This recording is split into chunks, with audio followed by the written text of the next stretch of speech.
तो जैसा कि लास्ट एपिसोड में हमने देखा था, मोकियान के पास में एक बंदा जो होता है वो भागते हुए आता है और वो आने के बाद मोकियान को बताता है कि जो रैगिंग फ्लेम सेक्ट है उन्होंने हमारे ऊपर अटैक कर दिया है, तो इसीलिए हमें जल्द से जल्द वहाँ पर पहुँचना होगा। और उस बंदे की इस बात को सुनते के साथ ही अब जो मोकियान होती है वो भी बहुत ही ज़्यादा शौक हो जाती है। जिसके बाद अब हमारा व्यू जो होता है वो ली हाउस एक्ट के ऊपर आ जाता है, जहाँ पर कि हम कुछ लोगों को देखते हैं जो कि वहाँ पर खड़े हुए होते हैं। जिसमें से हम एक बंदे को देखते हैं जो कि हंसते हुए बोलता है कि यून सैन, अब जो तुम्हारा ली हाउस एक्ट है वो ज़्यादा दिनों तक नहीं टिकने वाला है, क्योंकि पूरे ली हाउस एक्ट के अंदर तुम इकलौते ऐसे पर्सन हो जो कि ना सोल रियलम पर है। तो क्या सच में तुम अभी भी मेरे रैगिंग फायर एक्ट के साथ में फाइट करना चाहते हो? क्योंकि अगर तुमने ऐसा किया तो मैं तुम्हें वार्न करना चाहूँगा कि तुम कभी भी जीत नहीं पाओगे। जो सुनते के साथ ही यून सैन जो होता है वो चिल्लाते हुए बोलता है कि जब तक मैं यहाँ पर जिंदा हूँ मैं तुम्हें अपने ली हाउस एक्ट को हाथ भी लगाने नहीं दूंगा। मेरे ली हाउस एक्ट के अंदर कदम रखने से पहले तुम्हें मुझसे टकराना होगा। जो सुनते के साथ ही अब सामने वाला बंदा जो होता है वो अपने अटैक को बनाने लगता है और वो अपने अटैक को बनाते हुए बोलता है कि ठीक है, अगर ऐसी बात है तो अब पहले मैं यहाँ पर तुम्हारी लाइफ को ही लूंगा। और उसके इतना बोलते के साथ ही हम देखते हैं कि वहाँ पर जो मुंह की आन होती है वो आ जाती है और वहाँ पर आने के बाद चिल्लाते हुए बोलती है कि रुक जाओ सेक्ट मास्टर, मैं यहाँ पर अपने ली हाउस एक्ट का जो सबसे प्रीसियस ट्रेजर था उसे लेकर आ चुकी हूँ, जो कि है डिवाइन वाटर बीड। जिसे देखते के साथ ही अब यून शैन जो होता है वो भी बहुत ही ज़्यादा खुश हो जाता है और वो खुश होते हुए बोलता है कि अरे वाह, ये तो सच में डिवाइन वाटर बीड है, जो कि किसी भी कल्टीवेटर की जो कल्टीवेशन की स्पीड है उसे कई गुना ज़्यादा बढ़ा सकता है। बहुत बढ़िया। और उसके इतना बोलते के साथ ही अब हम देखते हैं कि ली हाउस एक्ट के जितने भी डिसाइबल होते हैं वे सभी जोर जोर से चिल्लाने लगते हैं और वे चिल्लाते हुए बोलते हैं कि अब हमारे ली हाउस एक्ट को कुछ भी नहीं होगा। और उनके इतना बोलते के साथ ही अब सामने वाला बंदा जो होता है वो चिल्लाते हुए बोलता है कि आखिर ये वो भीड़ कैसे हो सकता है, क्योंकि मुझे अच्छे से याद है वो तो फोरबिडन लैंड के अंदर खो गया था, तो फिर ये तुम्हें कैसे मिला? जो सुनते के साथ ही मुंह की आन जो होती है वो मुस्कुराते हुए उसे बोलती है कि वो जिन सीनियर का फोरबिडन लैंड था मैंने उनसे ही इसे मांगा था और उन्होंने मेरी ढूंढने में मदद की। जो सुनते के साथ ही अब जो वो बंदा होता है वो जोर जोर से हंसने लगता है और वो हंसते हुए बोलता है कि क्या तुम्हें सच में यकीन है कि तुम्हारी इस बेफालतू की बकवास के ऊपर कोई यकीन करेगा? मुझे ये पक्का यकीन है कि ये एक फेक भीड़ है जिसे कि तुम ऐसे ही सड़क से उठाकर ले आई हो ताकि इस भीड़ की मदद से तुम हम लोगों को यहाँ पर डरा सको, लेकिन हम इतने भी बड़े बेवकूफ़ नहीं है। जो सुनते के साथ ही मुंह की आन जो होती है वो उसे बोलती है कि एल्डर, माना कि आप यहाँ पर बोल रहे हो कि ये भीड़ फेक है, चलो मैंने मान लिया, लेकिन आप क्या कहना चाहोगे कि यहाँ पर जो मेरी कल्टीवेशन है वो भी फेक है? और इतना बोलते के साथ ही मुंह की आन जो होती है वो वहाँ पर अपने ओरा को रिलीज करने लगती है और वो अपने ओरा को रिलीज करते हुए बोलती है कि एल्डर मुंह की आन, आप अपनी आंखों से देख सकते हैं कि मेरी जो कल्टीवेशन है वो कितनी इंक्रीज हो चुकी है।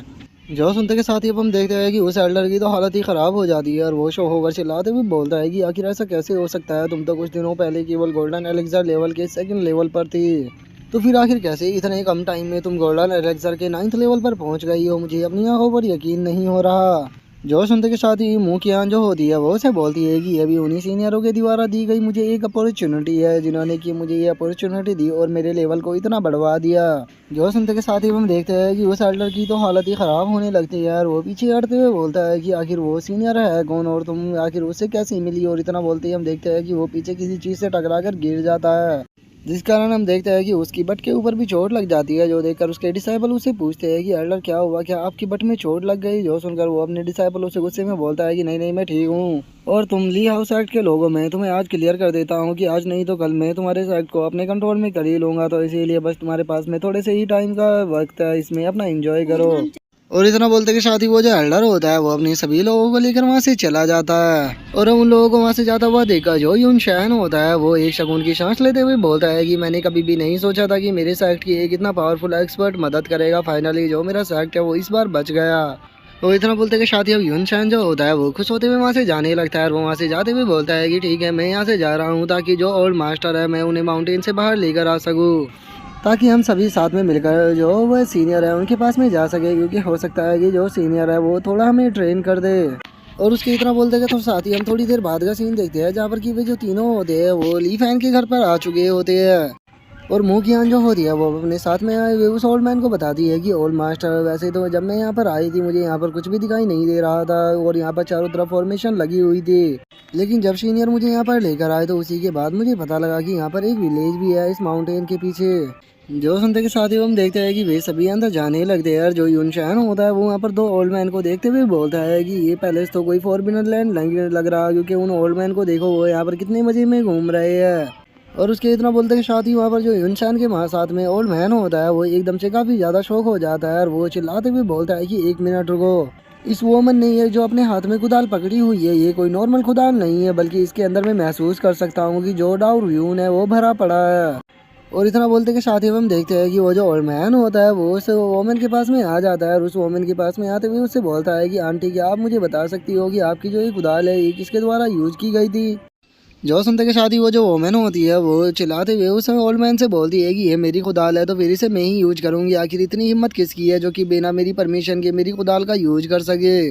और उस ओल्ड वोमेन की इस बात को सुनते के साथ ही उसके साथ में जो ओल्ड मैन होता है वो उससे बोलता है कि मेरी जान क्या तुम भूल गई हो कि जो ली फैन था वो तुम्हारी इस कुदाल को लेकर गया था ताकि वो खेती करने में तुम्हारी मदद कर सके। जो सुनते के साथ ही अब उस ओल्ड मैन को भी याद आ जाता है और वो उसे बोलती है कि अरे हाँ हाँ मैं तो इस बारे में भूल ही गई थी कि उसने मुझसे इसे लिया था। और अब ली फैन के नाम को सुनने के बाद वो ओल्ड मैन भी थोड़ा सोचने लगता है और थोड़ा सोचने के बाद वो उन दोनों से बोलता है कि सीनियर क्या आप दोनों मुझे बता सकते हो कि आखिर ये ली फैन कहाँ पर रहता है। जो सुनते की शादी वो बूढ़ी औरत जो होती है वो उस ओल्ड मैन से बोलती है कि तुम जिसकी बात कर रहे हो वो उस पत्थर के बने हुए घर के अंदर रहता है। और अब जैसे ही वो ओल्ड मैन और यून शैन उस घर को देखते हैं वे दोनों बहुत ही ज़्यादा शौक हो जाते हैं और जो ओल्ड मैन होता है वो शौक होते हुए बोलता है कि ये तो बहुत ही वेरेबल फील्ड है। तभी वो जो यून शैन होता है वो भी शौक होते हुए बोलता है कि क्या स्टोन का हाउस। और तभी जो मुखियान होती है वो भी शौक होकर चिल्लाते हुए बोलती है कि ये तो क्लियरली अल्टीमेट ट्रेजर है, सच में आखिर इतने अल्टीमेट ट्रेजर उस सीनियर को कहाँ से मिल गए। इवन कि अगर यहाँ पर लगी हुई सब्जी है या फिर घास की बात भी की जाए तो उनके अंदर भी इतनी ज़्यादा स्पिरिचुअल एनर्जी है कि अगर हमारे पूरे सेक्ट के ट्रेजरों को भी इकट्ठा कर दिया जाए तो उनके अंदर भी इतनी स्पिरिचुअल एनर्जी नहीं होगी। जो सुनते के साथ ही हम देखते हैं कि यून चैन और जो ओल्ड मैन होता है वो दोनों वहाँ पर उगी हुई उस घास को खाना स्टार्ट कर देते हैं और वे उस घास को खाते हुए बोलते हैं कि मैं अब अपनी हड्डियों को और ज़्यादा नहीं रोक सकता,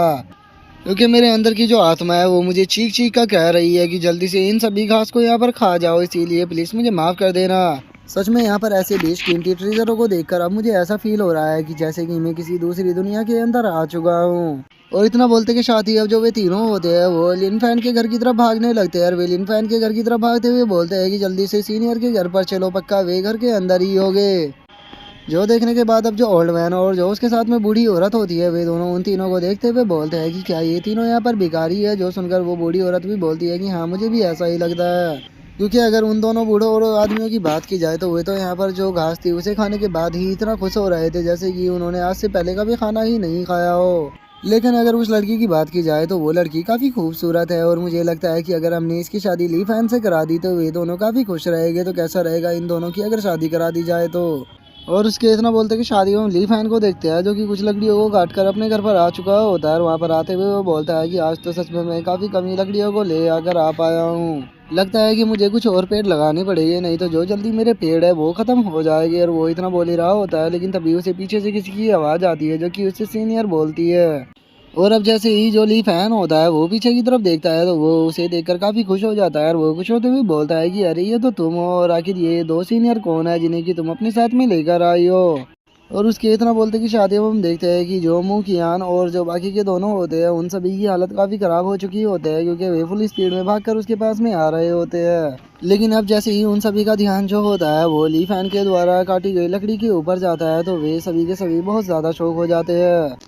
और वे शौक होकर बोलते हैं कि जरा एक बार इसके पास में जरा लकड़ियों को तो देखो भाई कितनी शानदार है, और इसी के साथ में इस जगह को देखो ये जगह कितनी ज़्यादा टेरिफाइंग है। तभी वो जो ओल्ड मैन होता है उसका ध्यान वहाँ पर पड़ी हुई मुर्गियों के ऊपर जाता है और वो उन मुर्गियों को देखते हुए बोलता है कि जरा इन चिकन को तो देखो ये तो मुझे वॉइड से भी ऊपर लग रही है। और वो इतना बोल ही रहा होता है लेकिन तभी वो जो चिकन होती है वो उसे घूर कर देखती है और चिकन के घूर के देखने के इस कारण ही हम देखते हैं कि उस ओल्ड मैन की हालत ख़राब हो जाती है और वो अपने सर को पकड़ते हुए बोलता है कि ये कितना पावरफुल प्रेशर है। और वो ये बोल ही रहा होता है लेकिन तभी जो ली फैन होता है वो उसके पास में आ जाता है और उसके हाथ को पकड़ते हुए बोलता है कि ओल्ड मैन तुम ठीक तो हो ना।